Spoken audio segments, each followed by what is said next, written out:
Tudo bem, pessoal? Deus abençoe a vida de cada um de vocês. Privilégio, mais uma vez, a gente estar junto aqui para refletir sobre a palavra de Deus, sobre as coisas que Deus tem feito e tem dito, as quais nós precisamos nos atentar para ouvir.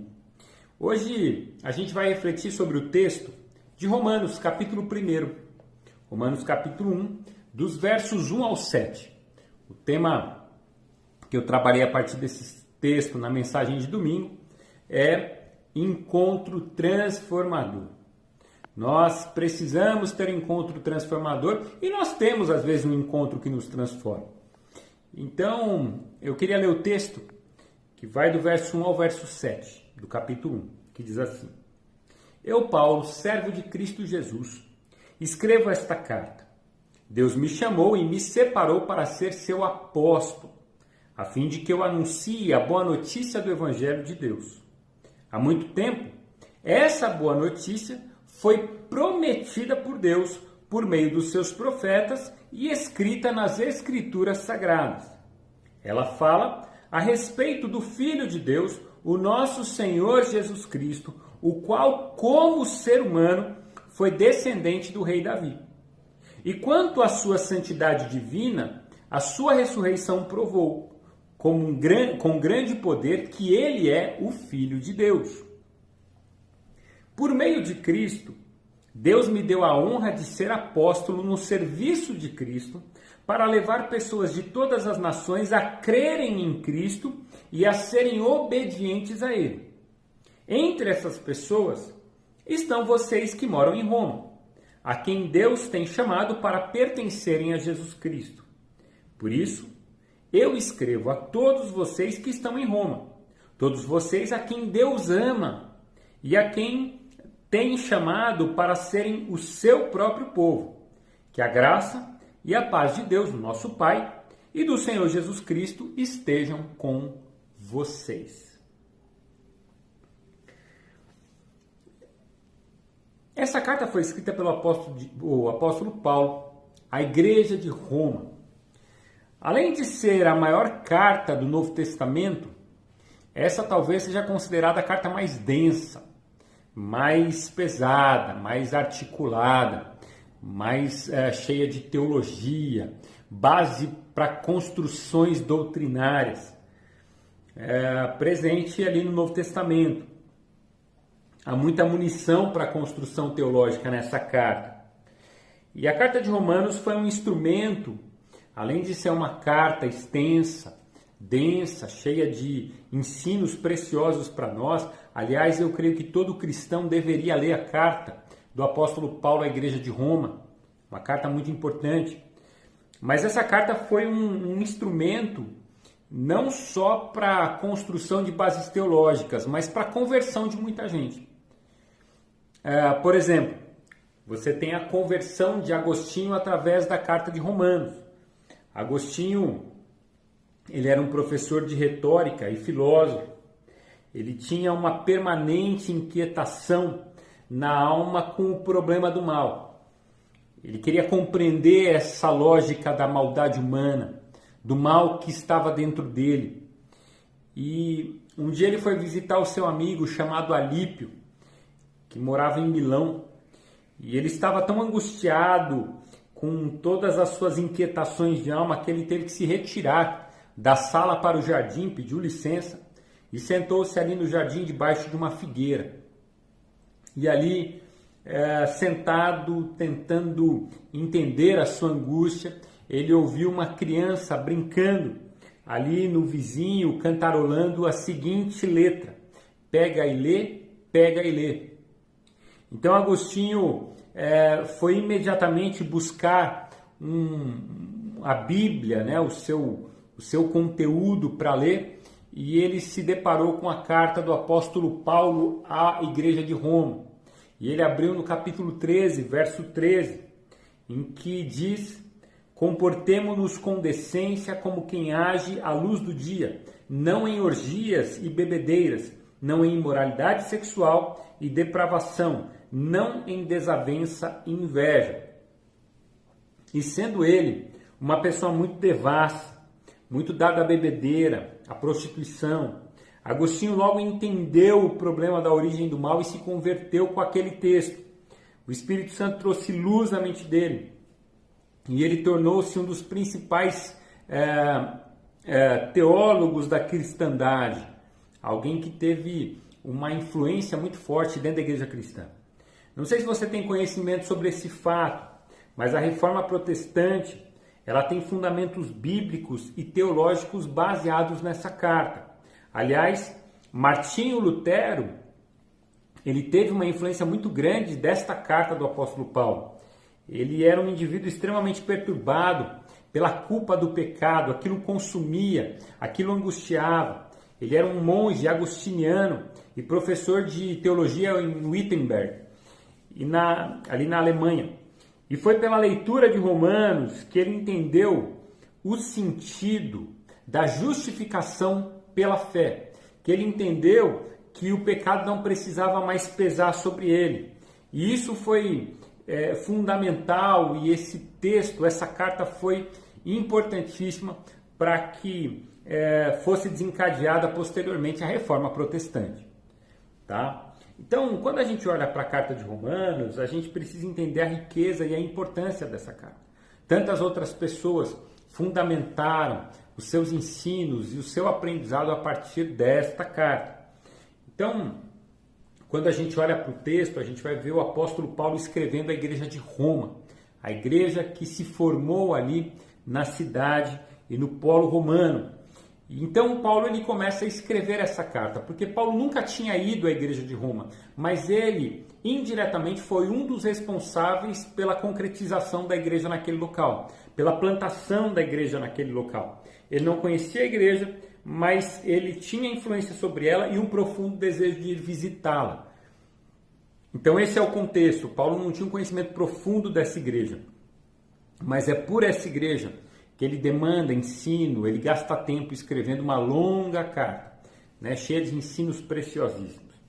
Então, escrever essa carta à igreja de Roma é uma forma de pastoreá-la, de acompanhá-la, de abençoá-la. E essa carta, ela começa no capítulo 1, com Paulo se apresentando para a igreja, dizendo quem ele é, o que ele está fazendo, o que ele deseja sobre a igreja. É uma apresentação, o capítulo 1, que nós lemos do verso 1 ao verso de número 7. Então, a partir desse capítulo, eu quero que você olhe para esse testemunho de Paulo, da sua conversão, da sua nova vida, do seu novo propósito, e que você também reflita na sua vida sobre o conteúdo que você tem dentro de você, os propósitos de Deus e a vontade de Deus sobre você. Então, a primeira pergunta que eu gostaria de fazer para você hoje, para que você refletisse e respondesse aí onde você está, se você já teve um encontro ou uma conversa muito especial com alguém que essa conversa, esse encontro tenha mudado sua vida. Porque é sobre isso que nós estamos falando, sobre encontros que transformam. Você já teve algum encontro transformador? Você já teve uma boa conversa, que depois daquela conversa você nunca mais foi o mesmo? Talvez você se lembre, não, olha, quando eu era adolescente eu tive uma conversa, e essa conversa abriu os meus olhos, e a partir dessa conversa eu tomei uma nova decisão em relação à profissão, à vida profissional, e aí eu comecei a carreira profissional por causa daquela pessoa, por causa daquela conversa. Não, um dia eu estava em tal lugar e alguém me abordou e nós tivemos uma conversa e eu me apaixonei por aquele homem, por aquela mulher, e ali minha vida nunca foi mais a mesma, nós casamos, tivemos filhos e eu sou feliz com essa pessoa. São eventos que marcam a nossa história. Você teve algum evento desse jeito? Alguém que talvez não intencionalmente, mas foi crucial para a mudança da sua vida? Segunda pergunta. Quem era Paulo e como ele se apresenta... Quem era Paulo e como ele se apresenta para a igreja de Roma? Quem era Paulo? Aliás, Paulo ele tem um passado. Paulo, aliás, tinha outro nome, Saulo. Saulo, ele era um conhecido perseguidor de cristãos. Aliás, diante da morte de Estevão, a Bíblia diz que Paulo estava ali, né, perante Estevão sendo apedrejado. Paulo era um perseguidor de cristãos, mas Paulo tinha uma história. Ele era de uma família farisaica, ele era da linhagem farisaica. Paulo, ele também era um cidadão romano, ele era alguém que tinha uma elevada estima, admiração, tanto pelo seu povo como pelos romanos, a ponto de ter a confiança dos líderes religiosos da sua época e também ter a confiança do Império Romano para executar, para cumprir o seu propósito de perseguir a igreja. Então Paulo era alguém de muita influência, Paulo era alguém de muito poder, Paulo era alguém que quando chegava as pessoas temiam a ele. Né? Paulo era alguém que botava medo, ele tinha uma história muito complicada, as pessoas tinham medo quando chegava, principalmente quando era cristão. Né? Vai que ele veio aqui me perseguir, vai que ele veio aqui me prender, vai que ele veio aqui me matar. Então Paulo tinha uma história muito complicada. E como ele se apresenta para a igreja de Roma? Bom, se antes ele era um perseguidor de cristãos, se Paulo ele tinha uma autoridade, um poder muito grande, de repente depois do encontro com Cristo ele se apresenta de uma forma completamente diferente. Ele não vai chegar e falar assim, eu falo pelo menos 2 línguas, eu sou um cidadão judeu e romano, eu sou alguém de muita importância. Não. Quando Paulo escreve a igreja de Roma, ele vai dizer, Paulo, servo de Cristo. É assim que ele se apresenta. Ele se apresenta como servo. Porque na concepção cristã, o maior não é aquele que tem mais poder e autoridade, o maior é aquele que serve. No ensino de Cristo, Lucas 22, Mateus 20, o maior é aquele que serve. É aquele que se coloca à disposição, o maior é aquele que faz, o maior é aquele que ajuda. Né? Jesus ele mostra o exemplo dele dizendo, eu não vim aqui para ser servido, eu vim para servir. Então na vida cristã, Paulo compreende que depois do encontro com Cristo não faz sentido mais ser servido, mas o maior é aquele que serve. Terceira pergunta. Paulo se apresenta como apóstolo. O que é um apóstolo? Como você vê os apóstolos nos dias de hoje? A ideia do apostolado bíblico é muito diferente da ideia do apostolado moderno. Né? O que é um apóstolo? Segundo a Bíblia, é uma testemunha da ressurreição de Cristo. Aquele que viu o Cristo ressurreto e foi enviado por Cristo para estabelecer os fundamentos da fé cristã e propagar o Evangelho. Então, assim, quando a gente olha para os escritos de Paulo, Paulo vai se declarar, né, em 1 Coríntios 13, que ele foi o último apóstolo a quem Cristo apareceu. Ele foi o último. Então, essa pessoa recebeu um chamado. Ele não veio através da igreja, da imposição de mãos de um outro apóstolo ou de um pastor, mas ele veio do próprio Cristo. Então os apóstolos eles são aqueles que lançam os fundamentos, os alicerces da fé cristã. Jesus ele estabelece toda a verdade, os apóstolos, os 12 discípulos, Paulo, que são os apóstolos, eles sistematizam, eles estabelecem esses fundamentos, eles confirmam essas verdades e a igreja nasce dessas verdades, das escritas dos discípulos, dos apóstolos que andaram com Jesus, tá bom? Então depois disso, você não tem mais a presença dos apóstolos, vocês têm os pastores e os presbíteros, que eles não lançam fundamentos, mas eles edificam em cima dos fundamentos que já foram colocados. Então, qualquer ensino que venha além da Bíblia, né, que seja tido como mentiroso, que aquele que tente ensinar seja um anátema, né, que essa verdade ela não venha a prosperar. Por quê? Porque não há mais fundamentos, os fundamentos já estão colocados e agora nós edificamos em cima desses fundamentos. Portanto, não há mais apostolado nos dias de hoje.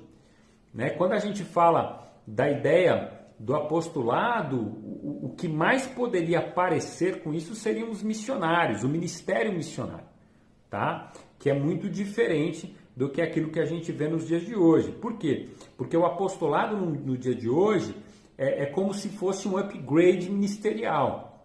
A pessoa já chegou num alto nível, agora ela passa por um upgrade. Deus mandou um anjo para dizer que agora ela é muito boa, ela já não é mais pastora, ela já não é mais pastor, ela já não é uma pessoa comum, agora é um apóstolo. É alguém que está num nível acima, é alguém que recebeu uma promoção, é alguém que é melhor, é alguém que está numa condição melhor. E no Brasil a gente tem mais de 10 mil apóstolos, ministérios apostólicos, e esses ministérios eles têm uma influência muito grande e um tipo de domínio sobre as suas ovelhas. É uma força dominadora. Então é muito complicado o ministério apostólico hoje no Brasil. Então tome muito cuidado com isso. Tome muito cuidado, porque maior é aquele que serve. E de repente no apostolado as pessoas estão crescendo em cima disso, como se elas fossem melhores e maiores por causa disso. Então, se antigamente o apostolado tinha Cristo como centro, agora o apostolado ele gera cristão dependente, ele gera riqueza e busca de poder, ele gera profecias e palavras que nunca se cumprem. É uma coisa meio estranha, então a gente precisa tomar muito cuidado com essas coisas, tá? Há uma diferença muito grande. O apóstolo Paulo se denomina como servo, é um apóstolo servo, enquanto muitos aí buscam apenas serem servidos, tá? Próxima pergunta, vamos lá. Qual é o conteúdo da boa notícia de Paulo? E é importante olhar para o texto, porque há um conteúdo aqui. E o apóstolo Paulo vai falar assim, a boa notícia que eu levo, ela foi profetizada já. Ela foi trazida por Deus, ela foi prometida por Deus. E elas estão inseridas nas Escrituras Sagradas. E as Escrituras Sagradas, elas falam a respeito do Filho de Deus, o nosso Senhor Jesus Cristo, o qual como ser humano foi descendente de Davi, e quanto à sua santidade divina e sua ressurreição provou com grande poder que ele é o Filho de Deus. Qual que é essa boa notícia? A boa notícia é que Jesus Cristo é o Filho de Deus, e que o Filho de Deus veio ao mundo e morreu a nossa morte para que pudéssemos viver a sua vida. Essa é a grande notícia do Evangelho. Essa é a grande notícia de que as coisas estão acontecendo. E Paulo vai dizer assim, e por meio de Cristo, Deus me deu a honra de ser o apóstolo a serviço dele. Ou seja, tudo aqui envolve Cristo. Cristo é o centro de todas as coisas. O centro de todas as coisas não é o seu pastor, o centro de todas as coisas não é o apóstolo, o centro de todas as coisas agora não é o chamado patriarca, porque depois o apóstolo dá um upgrade e vira patriarca. Depois diz que dá um outro upgrade e vira arcanjo, até virar o próprio Deus, Então, assim, a gente precisa tomar muito cuidado com isso. É essa a questão, tá bom? Então, a gente precisa tomar cuidado porque maior é aquele que serve. Paulo era um apóstolo que se colocou à disposição para servir e anunciar Cristo. Quando você olhava para Paulo, você via Cristo. Você não via o grande apóstolo. Você não via o grande pastor. Você não via a sumidade. Você não via, de repente, a foto do pastor esboçada na frente da igreja. A gente vê Jesus. Jesus é o centro. Tudo aponta para Jesus, para aquele que realmente é um discípulo, um apóstolo de Cristo. Entre aspas, pensando que apóstolo já não é mais dos dias de hoje. E quando a gente fala desse chamado apostólico hoje, o ideal seria o missionário, aquele que sai do seu lugar para um chamado de Cristo. Mas mesmo assim, o apóstolo Paulo se considera o último apóstolo. Vamos lá. Há algum propósito comum de Deus para todos nós, ou os propósitos de Deus variam de acordo com cada pessoa? Porque de repente o apóstolo Paulo, ele vai falar do encontro dele com Cristo, e que esse encontro culminou num propósito. Esse encontro gerou um propósito. E a pergunta que eu faço é, esse propósito é para todos nós? Ou cada um tem um propósito diferente? Você já parou para pensar nisso? Qual que é meu propósito depois que eu encontro a Cristo? Meu propósito é tocar na igreja, meu propósito é ler a Bíblia, meu propósito é dançar, meu propósito é pregar na praça, meu propósito é ensinar, meu propósito é ser missionário. Cada um tem o seu propósito ou todos têm o mesmo propósito? Deixa eu dizer uma coisa. Todos nós temos o mesmo propósito. Não, pastor, mas espera aí, cada um tem um propósito diferente? O propósito é o mesmo. Cada um tem formas diferentes de realizar o mesmo propósito. Porque o nosso propósito é proclamar o Evangelho, é viver o ID e pregar o Evangelho a toda criatura. Esse é o propósito de todo cristão. O propósito de todo cristão é buscar a santidade. O propósito de todo cristão é buscar uma relação plena e profunda com Deus. Só que nesses propósitos, a Bíblia diz que a cada cristão é dado um dom diferente. Para quê? Para que nós possamos viver intensamente esse propósito maior. Então, alguns foram dados dons de profecia, a outros de ensino, a outros de governo, a outros de socorro, a outros de cura. Então, assim, vários dons são dados aos irmãos e à igreja. Só que esses dons, eles servem todos para glorificar a Deus. Para que o nome de Jesus seja elevado. Então o propósito é maior.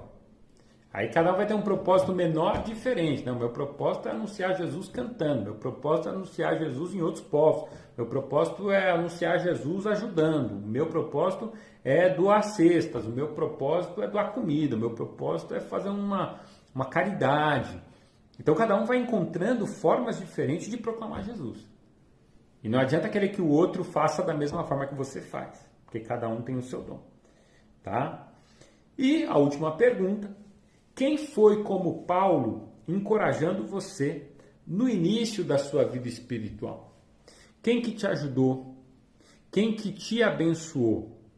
Né? No início da sua vida espiritual, sendo como Paulo, porque perceba, Paulo anteriormente ele era um perseguidor de cristãos, mas de repente Paulo ele se torna cuidador dos cristãos.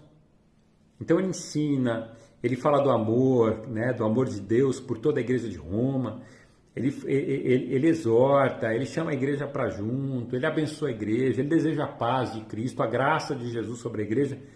Então perceba que tudo mudou na vida de Paulo.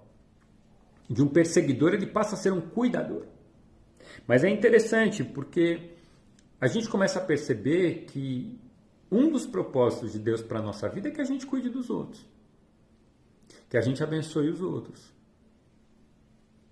Que a gente encoraje os outros. E eu não sei quem foi a pessoa que mais te encorajou na vida cristã. Eu tive várias pessoas que me encorajaram. Eu sempre me lembro do irmão Chico. O irmão Chico também, que frequentava a nossa igreja, né, antes da pandemia. Mas o Chicão ele era fantástico. A gente era moleque, ele incentivava a gente a jogar bola junto, a montar times com nomes cristãos. Ele levava a gente para toda sexta-feira, ele acompanhava a gente na casa de um amigo para fazer reuniões de adolescentes que adoravam a Deus. Ele ficava ali, ele não falava nada, ele ficava só sentado olhando, acompanhando, cuidando. Não fazia nada, só sentava e acompanhava a gente. Não fazia nada na reunião, tá? Porque fora dela, sempre estava ali convidando a gente para jogar bola final de semana, para fazer as coisas juntos. É gente assim que faz a diferença, gente assim que move a fé cristã. Quem foi assim para você? E você será assim para quem? Para quem você vai ser assim? Fica o desafio. Seja uma bênção, pregue o Evangelho. Ai, pastor, eu não sei como fazer isso. Viva o Evangelho. Fale do amor de Deus por você para as pessoas, o quanto isso mudou sua vida. Deixa Deus mudar, como mudou a vida do apóstolo Paulo. De perseguidor de cristãos, agora ele é um abençoador de cristãos. Porque quando a gente tem um encontro com Cristo, as coisas mudam, é um encontro transformador. E se você não teve esse encontro, é preciso tê-lo. É preciso que você o faça, que você entregue sua vida a Cristo.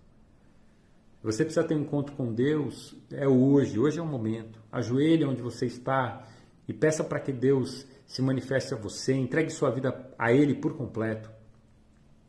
Mas se você já teve um encontro com Cristo, peça para que Deus ilumine os propósitos dele na sua vida, para que você os cumpra em nome de Jesus. Peça para que Deus traga luz sobre você, para que Deus traga vida sobre você. Tá bom? Que Deus assim te abençoe, que Deus fale com você, em nome de Jesus. Vamos orar? Senhor, obrigado pela tua palavra, obrigado pelo teu cuidado, obrigado por tudo que o Senhor faz. Cuida das nossas vidas, da nossa mente, do nosso coração. E que possamos estar atentos à tua palavra, estar atentos às tuas verdades, em nome de Jesus. Amém. Amém. Que Deus abençoe. Um grande abraço a todos.